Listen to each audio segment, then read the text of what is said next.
తెలుగు సినీ ప్రేక్షకులకు, మెగా అభిమానులకు నమస్కారం. మా ఎస్విసి సంస్థకి రామ్ చరణ్ గారికి, చిరంజీవి గారికి ఎంతో అనుభవ సంబంధం ఉంది. మా ఇద్దరి మధ్యలో చరణ్ గారికి నా మధ్యలో మంచి రిలేషన్షిప్ ఉంది. నేను అభిమానించే హీరోల్లో రామ్ చరణ్ గారు ఒకరు.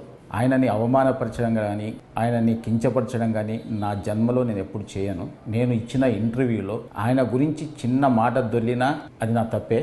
అది జరిగిందని అభిమానులు అనుకుంటున్నారు కాబట్టి వాళ్ళకి నిజంగా నేను క్షమాపణ చెప్తున్నా. చరణ్ గారికి కూడా క్షమాపణ చెప్తున్నాను. అంటే నాకున్న ఆయన రిలేషన్ని నేను పాడు చేసుకోదలుచుకోలేదు. ఎందుకంటే జనం ఈరోజు మాట్లాడుతున్న మాటలు కానీ, బయట ట్రోలింగ్స్ కానీ, అభిమానుల బాధలు కానీ నేను అర్థం చేసుకోగలను. ఎందుకంటే ఒక హీరోని అలా అన్నప్పుడు ఎవరు కూడా భరించలేరు. నేను అన్న ఇంటెన్షన్ అలా కాదు. మాకున్న రిలేషన్స్లో, మాకున్న క్లోజ్నెస్లో నేను మాట దొర్లాను తప్ప ఆయనను అవమానపరచడానికి కాదు. మాకు మెగా హీరోలతో అందరితో మాకు మంచి సంబంధాలు ఉన్నాయి. వరుణ్ తేజ్తో ఒక ఫిదా కానీ, సాయి ధరమ్ తేజ్తో 2 సినిమాలు, చరణ్ గారితో 2 సినిమాలు చేశాం. చిరంజీవి గారు ఎప్పుడు మా రాజుగారితో కానీ నాతో ఎప్పుడు మాట్లాడుతూనే ఉంటారు. ఇలాంటి అనుబంధం ఉన్న వాళ్ళని అవమానించే పర్యంత మూర్ఖుని కాను నేను. దయచేసి అందరు అభిమానులు అందరూ అర్థం చేసుకోవాలి. సంక్రాంతికి గేమ్ చేంజర్ రిలీజ్తో పాటు సంక్రాంతికి వస్తున్నాం సినిమాని ఒప్పుకోకపోయి ఉంటే, ఆయన చెయ్యొద్దు అని ఉంటే ఆ సినిమా రిలీజ్ అయ్యేది కాదు.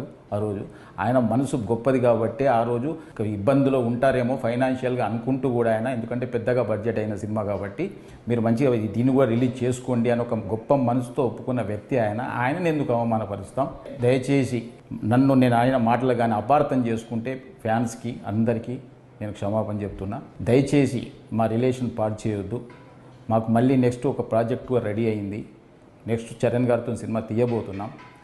అలాంటిది అనవసరంగా మా ఇద్దరి మధ్య ఈ అభిప్రాయ భేదాలు తీయకండి అని అందరినీ వేడుకుంటున్నా. చూసిన ఆంధ్ర ప్రేక్షకులందరూ కూడా గమనించాలి. నాకు చరణ్ గారికి మంచి రిలేషన్ ఉంది. నేను ఆయన గురించి ఎప్పుడు తప్పు మాట్లాడను. ఇచ్చిన ఫస్ట్ ఇంటర్వ్యూ కాబట్టి కొంచెం నాకు తెలియకుండా కూడా ఏదైనా మాట దొర్లిందేమో, అలాంటిది కూడా ఏదైనా అర్థం చేసుకోవాలని అందరికీ కోరుకుంటున్నాను. Thank you very much.